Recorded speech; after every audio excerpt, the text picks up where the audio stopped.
There's some seals sticking up their heads right around us here again. Oh, there's a heron.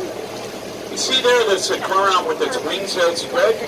What he's doing is he's drying his wings. See, when you see a cormorant in the water, you only see them from the neck up.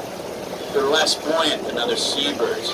We saw it for years they were less buoyant because they could not put enough oil on their feathers from the preening gland. That's only partially right. It's their feather structure. They have hollow quills with holes about 2/3 the way up or so. So quite literally, they get waterlogged. The water flows right into their feathers. What that means, however, is the cormorants can dive great depths, up to 60 feet, which is incredible for a bird that size, but it's a trade-off. They get so waterlogged they can't fly too well.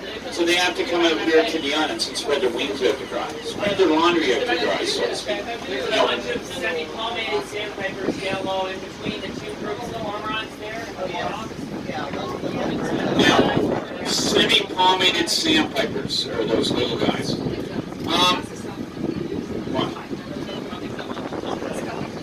Common eider ducks are right there. Okay, I see. They're ducks that are just past the end rock here. The last rock of the island, but About 10 o'clock right now. just where Just on the other side of the island, past the last rock. Those are common eider ducks. The colorful ones are the males, the